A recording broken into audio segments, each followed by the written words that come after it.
Hi, it's Kent from Impromptu Adventures, and welcome to our first 2020 video.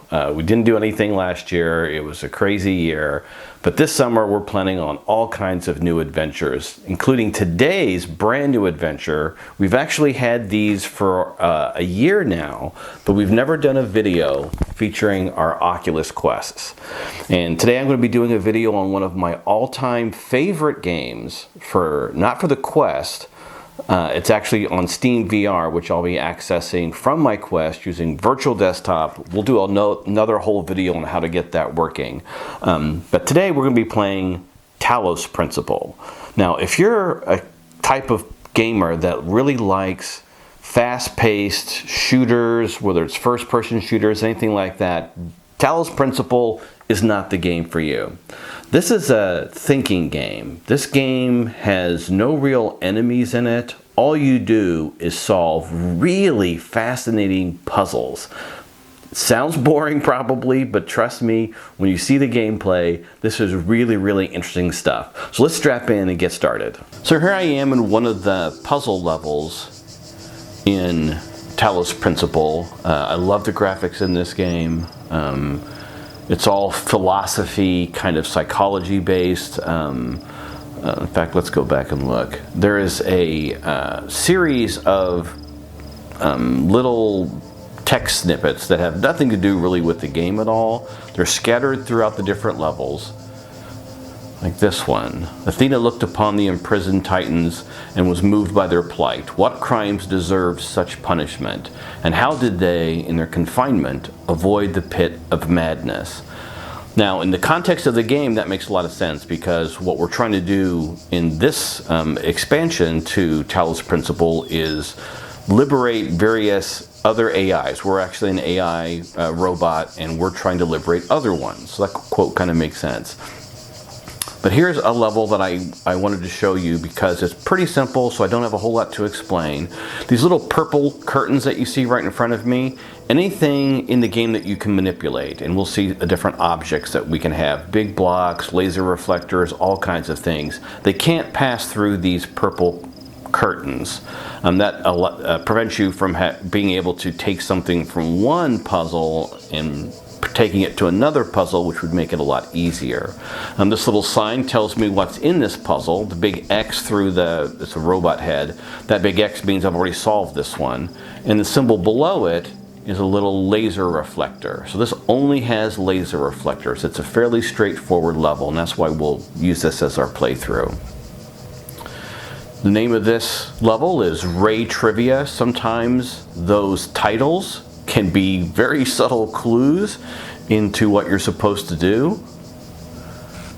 And in this game, all we have are these laser reflectors. And the job of a laser reflector is to take a colored light source, in this case a red light source, and we're going to connect that, which is a beam of light, to one of these red targets. In this case, this particular barrier, this blue wall here, is a force field. I have a red target on this side, a blue target on this side. So to release this force field, I would have to connect a red power source to this target and a blue power source, which there's one behind this force field, which I can't get to a blue target. And that would release the force field, which would give me another laser reflector and this other blue power source. Over here is another blue power source with another laser reflector, and it's only protected by a single red target. So obviously we could try this. I'm going to point, see how it lights up. I'm going to point at the red power source, connect it to the red target, and then trigger to connect them. Once it charges up the red target, the force field's released. So now I have access to another laser pointer and another blue power source. I'm going to drop this down for a second. So these two areas are really all we have to work with, but our ultimate objective on this level is to free one of the robots. And he was normally back here. I've already completed this level, so he's gone. There was a big gate here, so we couldn't get back there. This is what we're trying to get to. That little switch on the wall is what lowers this gate and allows him to come out. So I've got to get a red light, a red laser to this target and a blue laser to this target to release this force field. How do I do that with all of this stuff in the way? So I have to go around this structure. I can't do a laser beam through a gate, so I have to make that light come all the way around both the red one and the blue one. And this is where it gets interesting, because I've only got 1, 2, and once I release this force field, 3 laser reflectors to accomplish that. I'll let you think for a second on how should we accomplish that. I need to get a blue one to there. Well, I have this one, so I could just connect that to that. Notice by the way that if you stand in the way of a beam, it interrupts it. Still shows you where the beam would have gone if you weren't in the way. It's all charged up. So now if I connect a red one, I'll lower that force field. Now this is the only other reflector I have available, but if I pick this up, I now am no longer connected to the red target, which means I'm no longer connected to the blue power supply.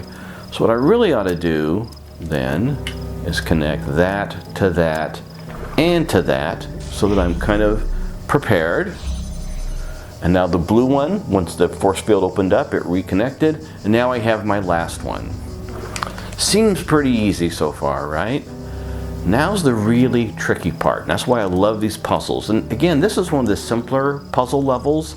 It's a nice one to walk through because it is so simple. You can kind of see everything. Some of these levels are huge. You can't even see everything at one vantage point that you need. But I need to get a red beam, which is only from that source, to that target. How many of these laser reflectors are going to be required to do that? Well, I've got this one that has to connect to that one, which means I can see it from here. So I could connect this. Notice that you can connect not only to a power source, but you can also connect to another laser reflector. So now I have the red opening up all my gates here and ready to open up this gate. I just need to connect that blue. I now have a third one. 1, 2, 3. I don't have an extra one. This has to keep that open unless I'm going to use that power source. So let's see what would happen if I pick this up. See, these levels are very well thought out.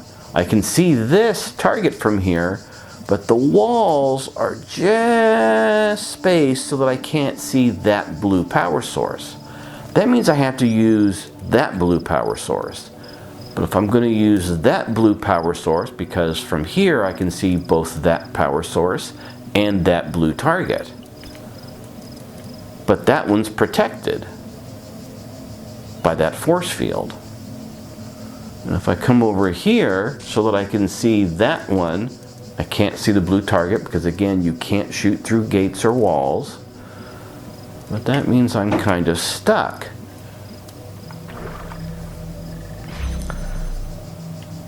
I need to get both of those red ones in a configuration like this because it's going to take 2 reflectors to bounce from that source through here to this reflector and then on to our final destination.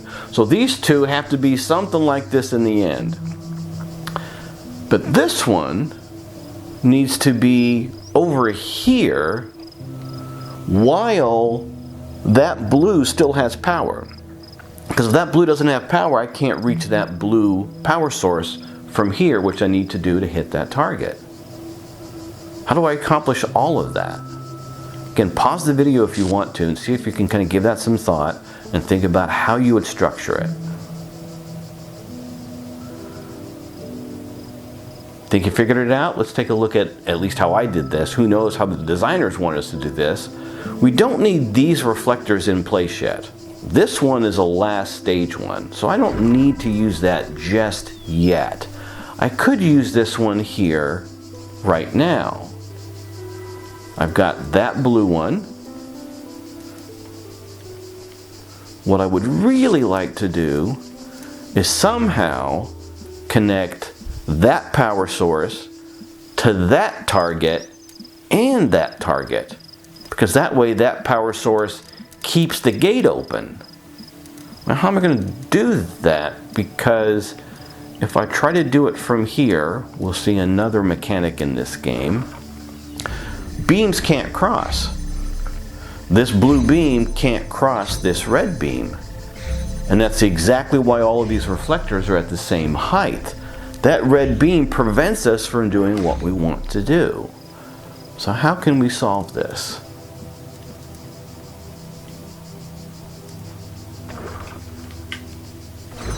We need to adjust all of our angles so that we can do what we want to do in stages. So now I'm still connecting this power source, but I moved this beam further out of my way. Now I can take this power source and use it to connect these two. And now that this has power, I don't need this one here anymore, because I'm powering it from behind that wall where the force field used to be. So we're one step closer. But I still need to now get this, or at least I need to get a reflector all the way over here so that I can power that target from that power source without this red beam being in the way. But if I remove this red beam so that I can do that, then this target no longer has power and the force field comes back, cutting off our connection to that blue power. So again, pause the video if you want to and see if you can reason through what you would do to do that. Think you got it? Kind of like when we move this one, we can do the same trick here at a steeper angle. We can move this to here because we don't need that powered anymore. We're getting our blue power from over here. That allows us to pick this up. And now we're close. That big beam is out of the way. Now if we come all the way over here, see if I did this correctly, I'm going to be close. Now we can connect that power to that target, which is required to keep that force field open. And lastly, to that target. Now the blue's powered, everything's powered. Now we need that second red reflector, which will now be this one since he's no longer, oh, I'm standing in the way of that beam.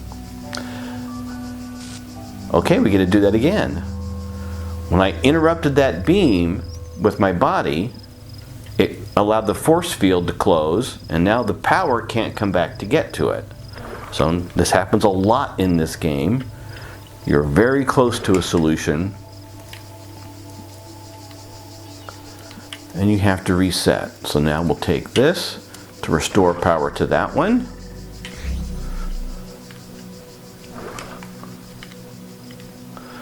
Now we have the red power so that we have this target back. We're just going to kind of do this in reverse again.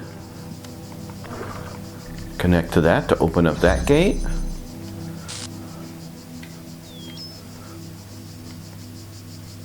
And now we're ready to use see that power, I gotta leave that red one there so that this guy has power. I need to move my third one. Oops, so I did this wrong. In order to free one up, remember, we originally had to have one powering all three of these. And that's important because now it allows us to move this one so that we can maintain the power to that one. This is no longer necessary, so we pick it up. We redo the red power so that this gate remains open, which frees up this target. And now we can connect that target to that target, to that power source. And I will be very careful not to interrupt that beam. I can interrupt it for a split second, but you can't interrupt it for very long. This is now free, so that I can come all the way over here and connect the last piece to the puzzle, which finally would have opened that gate. Then we would throw the switch, which released all of these gates, and the robot that was trapped in here could then get out. So that's an example of one of the simpler levels in this game. This one only involved laser reflectors. There are also almost like time machines where you record yourself and then you can interact with yourself when you play the recording. Those are really challenging. There are big movable blocks. There are other sorts of obstacles. Some are mines that move back and forth. Some are just there to kind of get in your way. So there are all kinds of different elements that you end up using in Talos Principle. And the game doesn't present you with them all at once. It kind of gradually leads you into it if you start from the first level where you only get the laser reflectors, and then they add blocks, and then they add the different elements as you get kind of used to the mechanics. But I love the theme of this game. I love the music in this game. It's very relaxing. I love the thinking that this game really challenges you with. And at the end, it's kind of pretty. I like the different colored laser beams. Well, that was Talos Principle. Again, it's done playing on my Oculus Quest through Steam VR using an application called Virtual Desktop. We'll do another video in the future that breaks down all of that. I guess one last thing I can mention on my particular Quest that I've changed here. I've got a battery that I put in the back, a nice heavy 20,000 milliamp hour battery connected with an 18-inch USB-C cable. That way I can play for 6-8 hours at a time because I am that insane. I love my Quest. I play a lot of games with it. So that was Talos Principle for the Oculus Quest. It's cheap because it's been out. I think the first version came out about 4 years ago. And then they converted it a year or two ago to the VR platform for Steam VR, which is what allows us to play it now on the Quest. It's a great game. It's like $10 or $15, I think. I'll put links to all this in the description below. But if you like mental challenges, hands down, this is my favorite game, I think, on any platform. A lot of game designers of modern games, even shooters, they point back to the experiences they had in interviews with the Talos Principle, just because it is such a really challenging thinking game. It really stresses out your brain sometimes on some of these puzzles. I can't tell you how many times I go into a Talos Principle puzzle and it's like, I look at all the requirements, I look at all the things I have available to me and what I'm trying to accomplish, and the first thought you think is, this is not possible. I don't see how I can put all these things together to make this work. And then you eventually try different ideas, you eliminate things that don't work until you eventually arrive on the solution, or at least a solution. I swear I've come up with some solutions to some of these levels which were not what the game designers intended. So it's a very open-ended, open world type puzzle level. It's really just a great game. I highly recommend it. Well, that's it for this episode of Impromptu Adventures. Hit that like button, hit that subscribe button. We'll be doing all kinds of content this summer, kayaking videos. We'll take some more trips with our air wheels, some other drone footage, and some more Oculus Quest games. Maybe even a little Magic the Gathering. We'll see what we end up doing this summer. We'll see you next time.